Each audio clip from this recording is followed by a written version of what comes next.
promoting businesses and organizations to help them reach their full potential, lighting the path to the success of your business, enhancing the lives of our listeners by talking about things that matters most, helping you to shine your light emotionally, mentally, spiritually, socially, and physically, spreading positive vibes. You've got it locked, and you're listening to Light Vibrations, brought to you by Light Communications right here on CBN Radio 90.9 FM. And now your host and our director, Natasha Letson. Hello, you've got it locked and you're listening to Light Vibrations here, chilling with me, Tasha T, aka Roxy. And in our studios today, we have Danny. Welcome to the program, Danny. Welcome. Thank you very much. It's a pleasure. Now, you know, Light Vibration, we're all about edifying, uplifting, and educating. What do you want to talk about today? Being a single parent and the struggles of being a single mom. And, you know, I hope the listening men will know that, you know, we need help, and it's not about the money. We just need help. Co-parenting. Now, see, you touch on so many different things in a simple sentence that you said there. We're talking about co-parenting. We're talking about assisting. The last show I had, we were actually talking about child support. And, you know, this show, we're hoping that this show will bring everything together in terms of how we as parents can uplift, educate, and unify for our children and for the next generation, because we need both parents involved, both parents engaged, both parents working together despite what happened within the relationship for these children. And I don't think that the men are getting that. And some of the women, we're going to talk about both sides, because here we're not just about male bashing, we're about, you know, identifying the issues and trying to correct them. Yeah, because it do have some good men out there. I will never say that. It goes both ways. It got some women that, you know, just like how the men are, you know, the women are also. But, you know, history has shown that, okay, it's always been the women. Take, for instance, parent, PTA. Who do you always see there? Mm-hmm. The mother. Yes, I do see men, don't get me wrong, but they're small. I mean, some may have genuine reason because they walk in, you know, they try and make it, and they have some single men out there that actually parents. Mm-hmm. So, you know, I do take in consideration that. So it's not about just woman and we bashing man, as you say. You know, it's how to co-parent. And as you touch a good topic there, that you said, no matter what the difference is, we should be able to put aside just for the benefit of the children, because that is what most important. It don't matter what he did you or she did you or who do whatever. The point is the kids. They are the one, you know, that not going to benefit when we cussing and we're not on the same page. Because children know how to play, both parents, especially if they know, well, you know, mommy don't like daddy and daddy don't like mommy, so let me tell she something. And because you don't talk to the mother, and I realize at a certain age, once the children could speak, they no longer rely on what the mother says or the father says is, oh, mommy said to tell you this and daddy said to this. And then we have the children there in there and wonder why our children, you know, don't have no respect. But we don't respect our children. And I think a lot of people don't realize that we need to respect our kids. So then in return, you know, they will respect us. Mm-hmm. So Danny, fire. You don't even know what you said just now, because it's so serious. When we have fighting against each other, our children fighting against us too, you know. Yes. Because if I in my household talking smack about my children and father, and they're hearing this, then what you think they're going to give him? They're going to give him flack, and vice versa. If the mother is, you know, trying to instill negative things about the father, the children go disrespect the father, the children go disrespect the mother. And at the end of the day, who it is really disciplining the children? Because in 9 out of 10 households, the children live with their mother. And especially, if we have to raise boys, you know what I'm saying? We're women, we're going to try our little best, but only a man could raise a man. You understand? So if you're teaching your son to disrespect me, or if I teach my daughter to disrespect you, what are we accomplishing? So they listening to me, you don't live here, you ain't showing that support, then how am I supposed to control these children? So what we go from there? Well, from my personal experience, and it wasn't always like this. I had to go through a process and realize that, okay, bashing him, even though if he's bashing me, it does not make sense, because going through it. So that's why I can speak about it, and I could say from my point of view, I have learned, okay, this is not going to work. I mean, I had to deal with, okay, they say a couple things, and I'd be like, okay, I can't be like, oh yeah, she telling the truth. No, I have to listen. I say, no matter what goes on between mommy and daddy, he loves you. I mean, he mightn't show it as much as I do, because everybody show love differently, you understand? Maybe it is that he never had that, but I may have had it. But you have to think, and I had to learn. I had to bite my tongue a lot of times, because we make these mistakes, and then we got to realize that we're raising these children and they're going to repeat the cycle. So that's what I'm trying to do. I'm trying not to, okay, if he so let me say piss me off, to be like, rattling my mouth and not thinking that, okay, the kids them listening. I have to compose myself. Maybe if I go in the bathroom and I scream and or talk to someone, because sometimes you just need to talk, vent, and then you're back on track again. But as I say, we need to watch what it is we say to our children, because they keep that thing in their head. And then I have boys and I have girls. It's hard, as you say, to raise a boy. That's what the father there for. We as a mother there to show the girls how they're supposed to be. But then how we as a mother teach our boys to be men. We're not men. We don't know.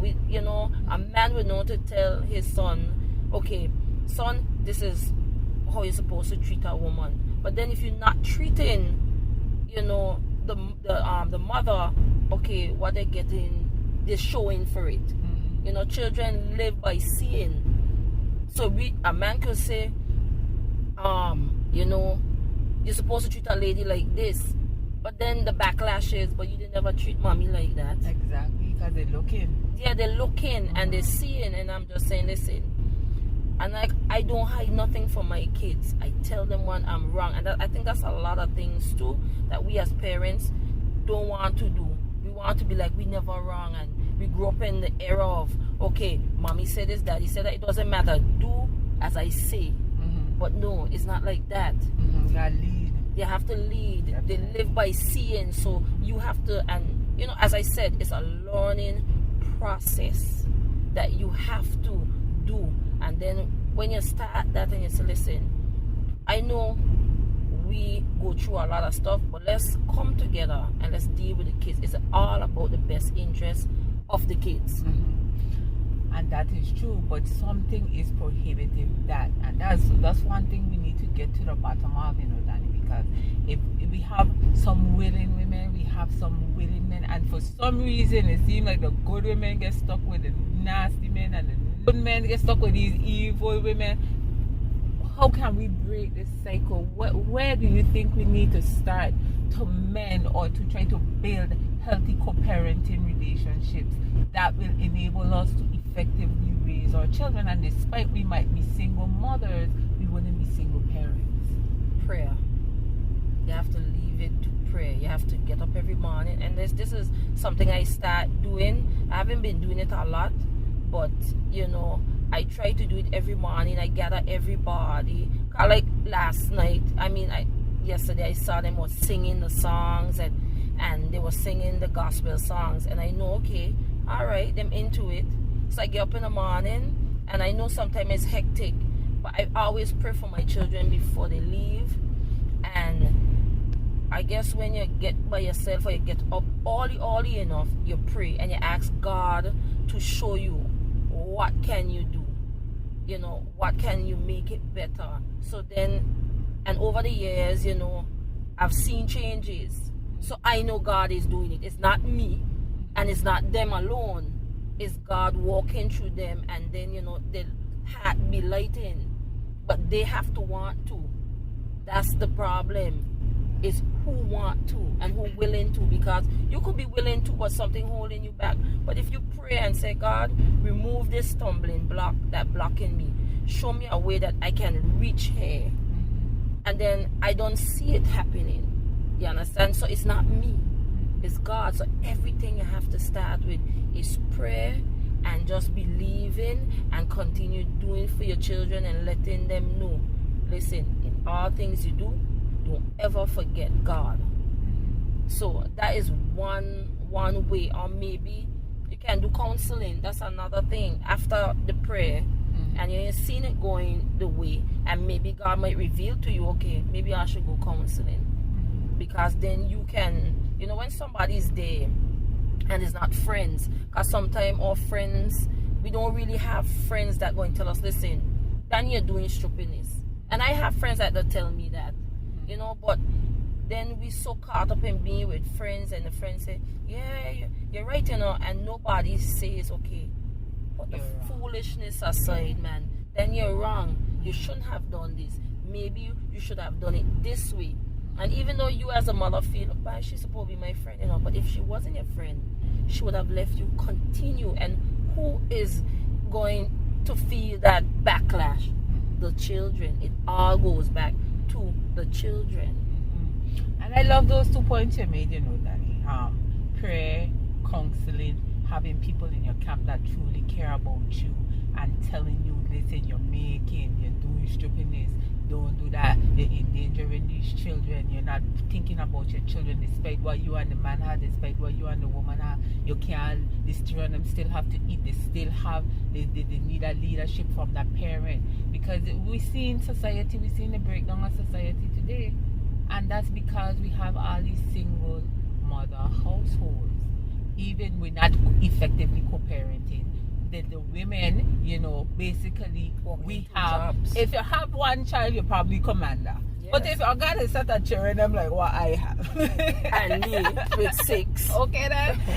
It ain't that easy. And then when we're talking about our mental health and all this other stuff, all of that plays a role, because if all the strain is on you, yes, and they have to be there, you have to be there when they're sick, when they're hungry, when you have to even when you sleeping, they're still coming in there harassing you. Yes, because you have to mediate. You got to be mother, father, you got to discipline them, you have to show them love, you know, and tough love too sometimes, and then you have to go back to caring. So, you know, it'd be good if you have a parent that, okay, you know, back in the days it had, okay, then you know, mommy's a caring one, but daddy's the one that's strict, and then it had some vice versa. Mommy's a strong one and daddy's a caring one, you know. But then, you know, it had a balance. So they knew that there's somebody they could talk to. And for me, I am so blessed that my kids feel so comfortable, sometimes I think too comfortable, to tell me everything. It doesn't matter. You see what's going on in school today? And my daughter came home and she just, Mommy, you know what happened at school today? You couldn't believe this, you know. And I remember, sex is out there, and this is for the fathers. If you don't show those girls love, they are going to try and get it someplace. And I have seen it happen. I didn't have a father, so what do you think happened to me? I went to look for it where arms of a boy. But guess what? I am making sure my son know it and my daughter know I love them. And I see that their father showing them the same thing. You understand me? But, you know, you want more, because sometimes, as you talk about mental health, the mother need a break. And I'm not talking about going for a couple hours. Your check? We need a day. Even if it's just a day. We need more than that. But let's be realistic.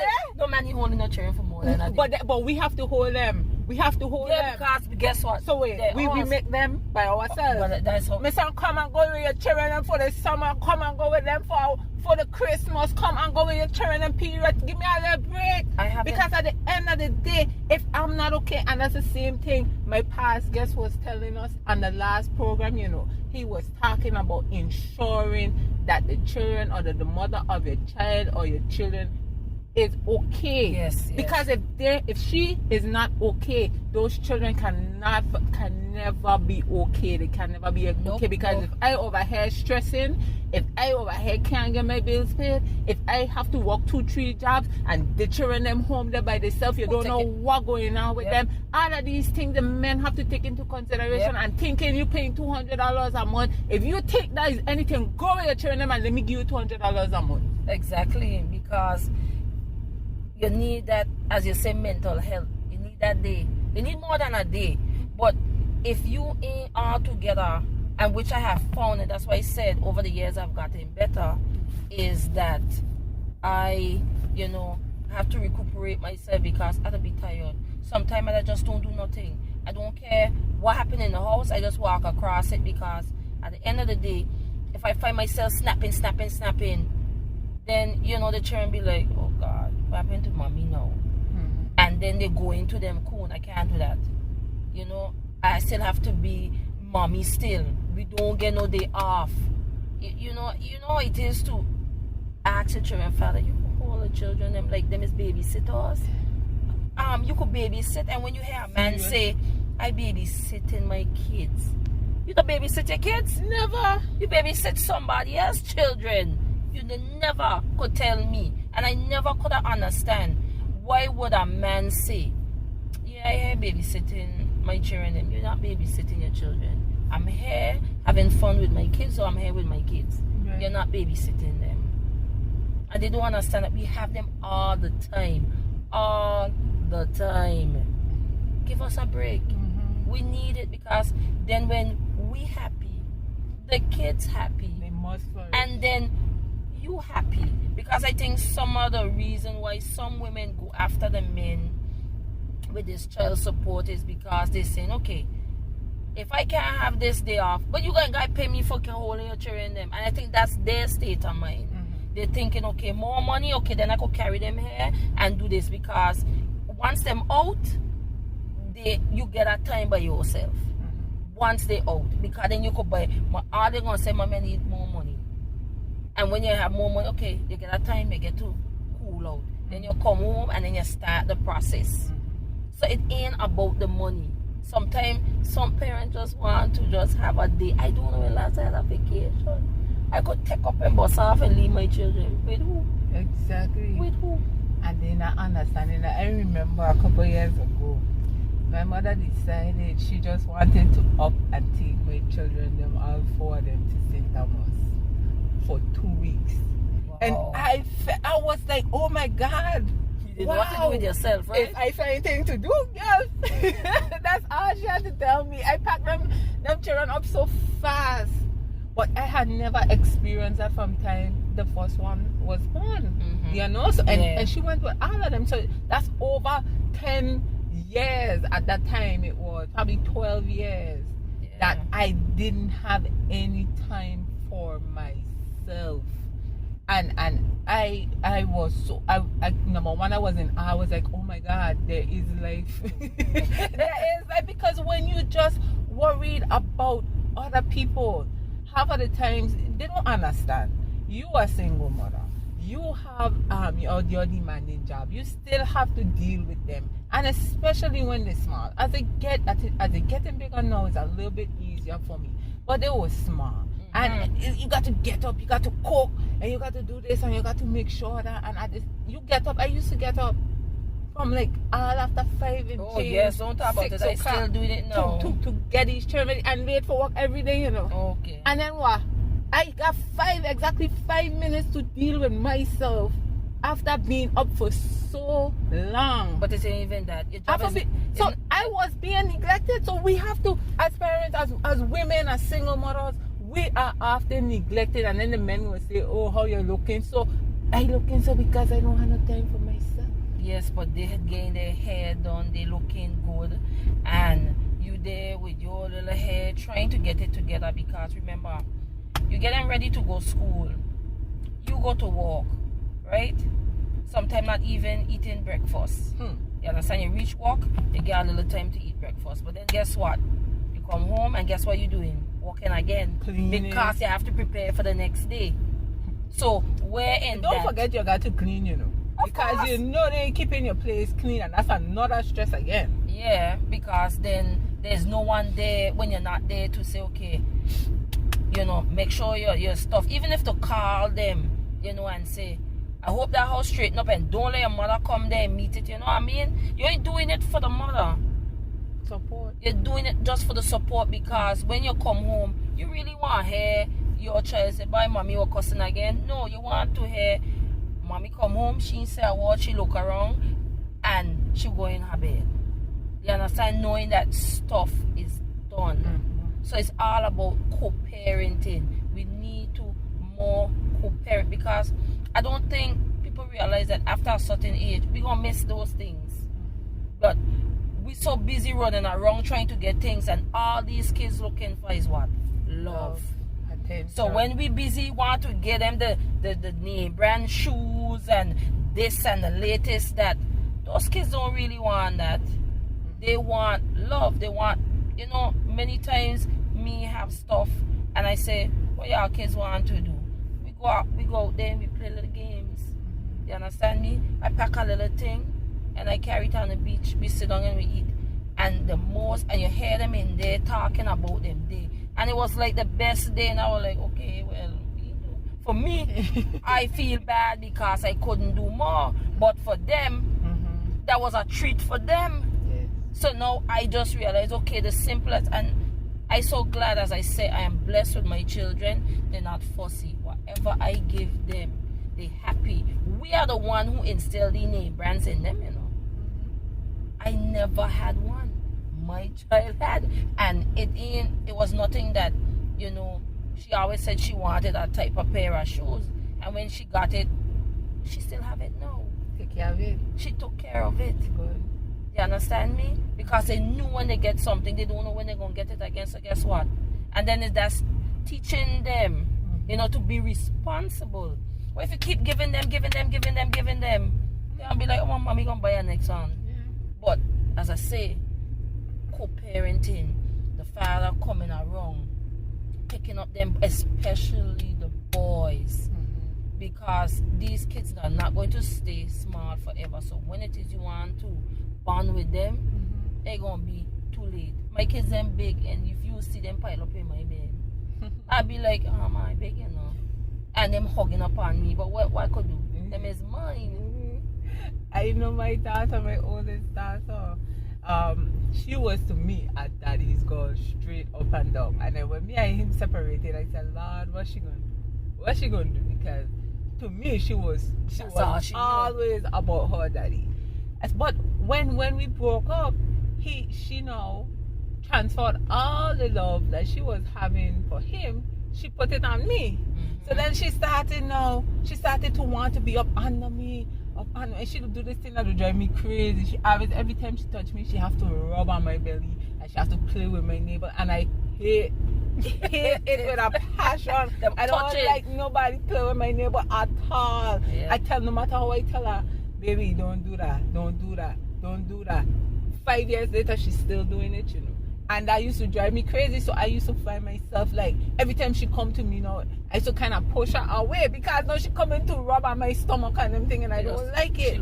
And one day she said, Mommy, you don't love me? How come you always pushing me away? And that stopped me because I was doing it for real. And I said, baby, of course I love you. I said, but you're always pushing away every time I come in to hug you. Every time I come in to you, you always pushing me away. And from that day I stopped. Because I was doing it. Because she was frustrating me. Because she was doing something to me that I didn't like. But I was pushing her away when she was only trying to show me love. So I had to bite my tongue and my teeth and let her do what she wants, because to me, you know, she had transferred that love. So I have to maintain that love lest, you know, she be broken. Yes. So it's all of that. It's all those little things that you have to take into consideration. And you know, when we don't effectively co-parent, you know, the strain is on the custodial parent, whether male or female. The strain is there, but I mean, one person can't do it. And like my last guest said, you had loved them enough to procreate with them. Yes. Love them enough to co-parent with them. Yeah, because whatever it is in the beginning, try and go back to that. Not because things gone sour.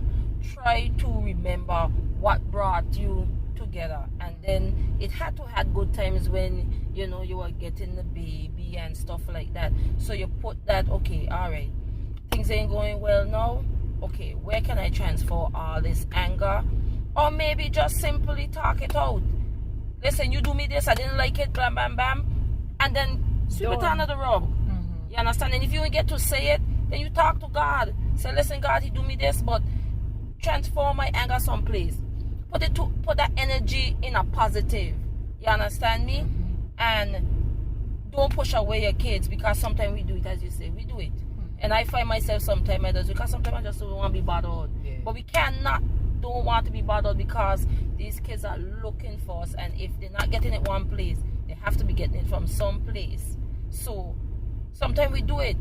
We don't want to have conversation with them. I mean, sometimes I sit down in there and a load of jokes, and we rot each other, and you know, because sometimes you have to toughen them up, and you gotta let them know. Say, listen, you gotta get rotting game strong, you know, because they won't come in strong. They're gonna pick on certain things. They're gonna pick on your color, cause you're a little dark. They pick on your eyes. You know, you gotta be strong.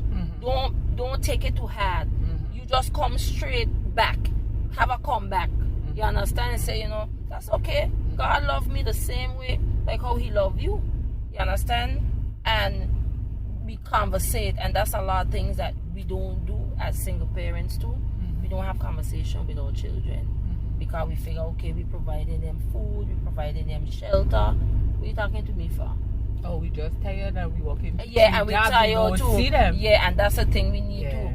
If some of the men would help and some of the women would help out, it will cut, you know, that single parent from looking a second job. And I will never forget when this lady told me, and I only had my first son and maybe my 2 other kids, and she said that no matter how things get hard, don't you ever get a second job, because these kids will suffer when you do it. He said, God won't provide.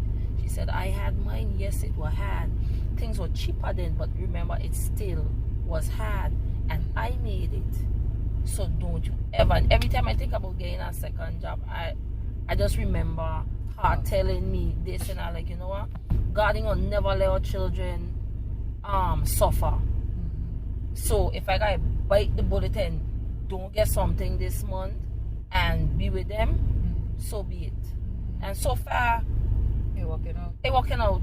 God, you know, working out. And I always, you know, keep that at the back of my mind. Because my son now big, and he walk in, and I was like, I would like to get a second job, you know.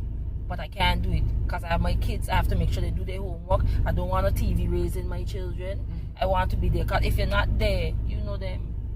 They're getting to stop. Because I call them, you do this now. When you come home, by the time you tell me, well, I had started, no.